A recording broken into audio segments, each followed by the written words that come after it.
When I was in 4th grade, I went to the circus for the very first time. I loved laughing with the clowns and being thrilled by the daring high wire act. After the show, I walked behind the tent to see if I could catch a glimpse of the animals. And there they were, the magnificent elephants. At first, I was in awe, but as I looked closer, I was perplexed. Here were these 6-ton mighty creatures, tethered by a small rope from their foot to a tiny stake in the ground. I wondered, why didn't they just lift their foot and break free from this circus life? Clearly it would be easy. But there they stood, prisoners by their own defeat. I later learned that working elephants have been conditioned since birth to believe that these tethers are insurmountable. They attach permanent stakes to permanent chains, and when they're young, they try to break free. But eventually they surrender to the belief that they're impossible to escape from. And then they carry this belief throughout their adult lives. We humans have tethers too. We also carry beliefs that hold us back from living our ideal lives. I didn't realize this at the time, but in looking back, I had a tether of my own that I'd been carrying from a very young age. When I was a teenager, I loved to sleep in, but this was rarely the case. Let me give you a typical morning. It's 6:29 a.m. and it's cold outside because it's winter in Colorado. But I'm lying in bed and I'm cozy and warm, and I hear my parents come in from their early morning jog. I know it's almost time to get up and get ready for school, but I want to stay and just sleep a few extra moments. All of a sudden, my door opens and my dad comes in. He says, "Seth, get up. People die in bed." This was my normal alarm clock. And let me tell you, this alarm clock worked because, you see, I believed that laziness was bad. And even to an extreme, that laziness could equal death. So I didn't want to be lazy, so I bolted out of bed ready to take on my day. Now, unfortunately, I wasn't smart enough back then to realize that people also died working. And this would have given me a completely different mindset. But no, I powered forward a life of being busy and productive, believing that I was a taskmaster about always getting things done. And I believed that success came through a no pain, no gain mentality. And this worked for me. In high school, I got great grades. I was in student government. I played sports. I had jobs throughout high school. And then I got into a great college, and I continued the pattern. Double major, honors, student government, intramurals, fraternity. I worked throughout college, and I got a great job. And I started 1 week after graduating because I needed to get ahead. You see, my definition of my self-worth was based on productivity. And I believe that success was all about external things that could be measured, like grades, income earned, awards won. And I was great at it in a traditional sense. All that focus on achievement allowed me to prosper. I got married. I advanced in my career. I got a graduate degree. I did an Ironman triathlon. I started my own company. I got married. Traditionally, I was doing great. But let me tell you that none of those external accomplishments brought me the peace that I was longing for inside. And this led to problems. Eventually, my marriage fell apart, and my finances took a huge hit, and I had multiple health issues arise. All of that external accomplishment didn't bring me anything that I thought I had wanted. All that wealth I'd worked so hard for just slipped away. And then I realized that my whole mindset had been backwards, because this struggle ultimately became my blessing, because my tether began to slowly unravel. I woke up to the mindset that nothing external was really about wealth. It was all about the opposite. Nothing that I could achieve out there would ever bring me what I was longing for in here. And then it hit me that it's all about your perspective of wealth that matters. And when you redefine your perspective of wealth, you redefine your life. I've been a wealth manager for 24 years, and I've had the privilege of working with hundreds of families and seeing how their money perspectives so profoundly impact their lives. There is so much psychology with money, From extremes of fear and greed to extremes of love and generosity. Money amplifies it all. Now, as my personal lens shifted, my professional lens shifted too. And it was soon after this point that I received a call from a corporate attorney named Bob. He told me he needed help with a 5-year path to retirement. So I remember driving to their home that next week, going up the long driveway and seeing all the signs of success. Plush cars, huge estate home. And Bob met me at the door, and immediately he ushered me into their dining room, where on their dining room table they had all sorts of papers. Tax returns, investment statements, mortgage statements. And Bob says, "What do I have to do to be done in 5 years?" "Bob, let's go ahead and sit down and we'll figure it out." So I start pouring through the numbers, and again he says, "Tell me how I can grind through to be done as soon as possible." Bob was clearly stressed out in his career, clearly, traveling all the time as a corporate attorney. And I said, "Bob, what is it you love to do? Because clearly you don't love your job. What does this have to do with me retiring?" "Bob, my job is not just to help you stop doing what you don't love, but it's to help you do more of what you do love. So what do you love to do?" Bob just gave me a blank stare. Thankfully, his wife Sue was in the meeting. She said, "Bob, honey, what you love is history. You're always watching the History Channel. You're constantly reading biographies. You're a history buff. What does this have to do with our retirement plan?" So I planted a seed. I said, "Bob, what if instead of you grinding through another 5 years as a corporate attorney, which you don't love, you instead found a career in history?" "Oh yeah, like that's going to pay off our mortgage." So I slowly then started to introduce some financial planning concepts where this pipe dream, little by little, became a little bit more realistic. Bob and Sue realized that they would be willing to sell their big estate home once their boys were off to college. They realized they didn't need their country club because they hardly went there. And Bob admitted that he would be happy to work much later in life if he did work that he actually loved. See, do you want to know what happened? 2 years later, Bob retired from his law firm and became a high school history teacher. And he loved his work. He came home so much happier that his relationship with his wife and his children greatly improved. And Sue, who had a passion for travel and never got to do it because Bob was always gone, now got to enjoy wonderful family trips during the summers with her family.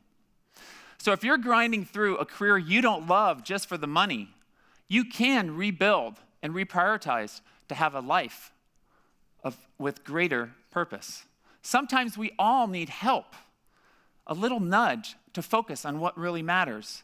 And wealth is knowing your priorities and living them. And when you assess your priorities, money is rarely at the top of the list.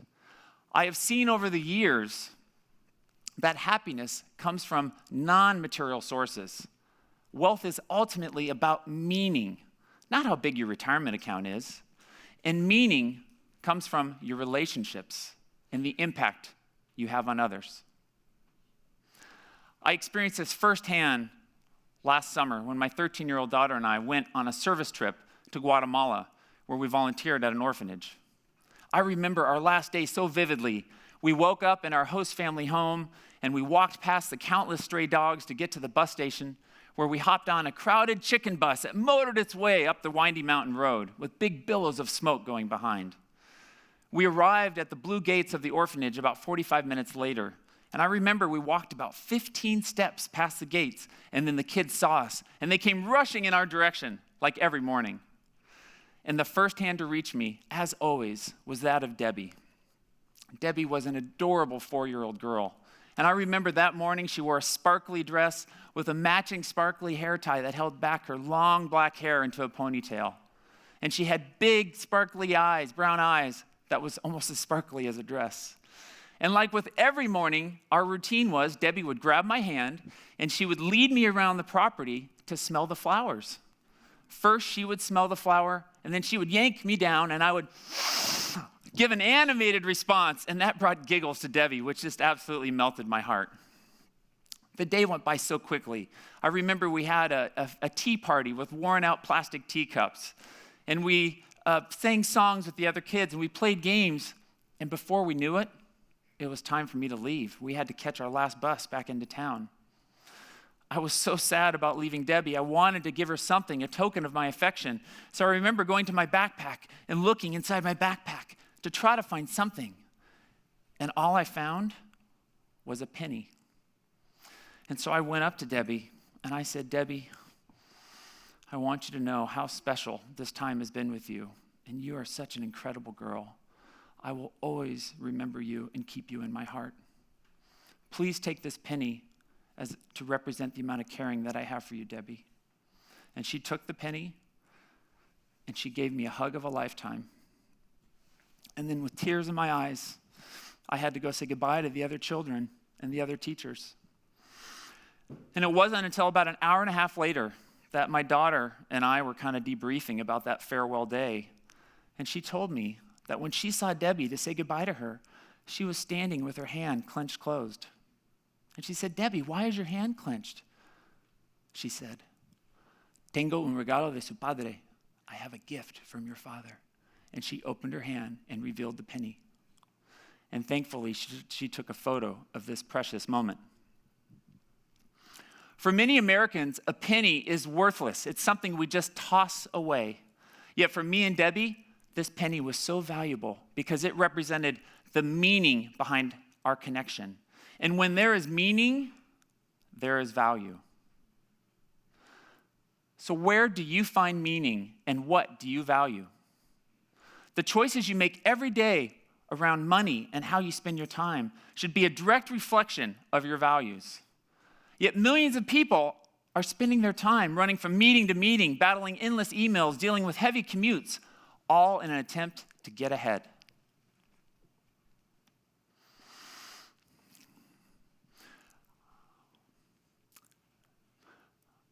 Debbie taught me two really powerful lessons that I've seen over the years with clients. Wealth is about appreciating what you have, and by definition, you're wealthy as long as you want less than you have. Unfortunately, this is not the case in our society. The media teaches us to always want more, and this is how wealth is typically portrayed. Probably why Wall Street and wealth are often considered evil influences in our society. Well, contrary to this belief that wealth is all about material possessions, I see the financial sector as one of the most powerful catalysts for positive transformation. How we earn, spend, invest, and give our money can be done with intention and caring. Humans across the globe are realizing that their money choices affect many others, and they're learning they can connect their finances to their values. And as a result, our money relationships are evolving. Career used to be about just getting the biggest paycheck. Today it's about purpose alignment, where people will actually work for less money if they believe in the purpose and the culture of the organization. Investments used to be just about bottom line return. But today it's about return plus impact. Well, people are investing with their values, and there's over $21 trillion today invested with a social mandate. Estate plans used to just be about distributions and taxes. Today, family legacy plans and value discussions are being included. Shopping used to be about bottom line lowest price. Today, consumers care how their products are sourced and what the purpose is behind the company that they're buying from. And success, as I said, used to be about material possessions, but today millennials are leading the charge in looking at lifestyle metrics as factors of success. And financial advice used to be just about numbers, cash flow, taxes, investments. But today, we're measuring many dimensions beyond the financial.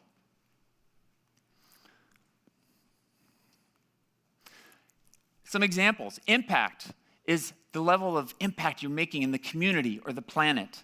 Your emotional capital has to do with your levels of stress, your general attitude, the quality of your sleep. Your social capital is the caliber of your intimate relationships and your connections in the community.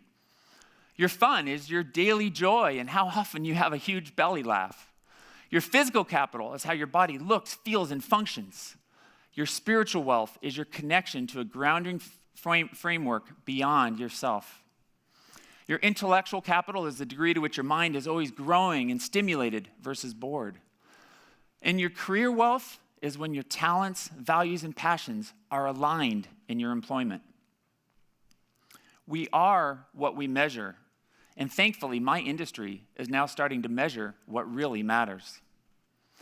We are at an exciting turning point with money. It's becoming a positive catalyst for our planet and society. It's becoming more about meaning and values. How we earn, spend, invest, and give our money does matter. Wealth is being redefined by the quality of your life and by what you feel in your heart versus just numbers on a balance sheet. Are you investing your time and energy into what matters most to you? Or are you chasing someone else's version of success? Maybe it's time for you to pivot and pursue your own unique dreams, leveraging all of your holistic capital for greater impact. It's time for you to say goodbye to deferred living. It's time for you to untie your tether that's holding you back. It is time for you to become truly wealthy. I know you can do this. Thank you.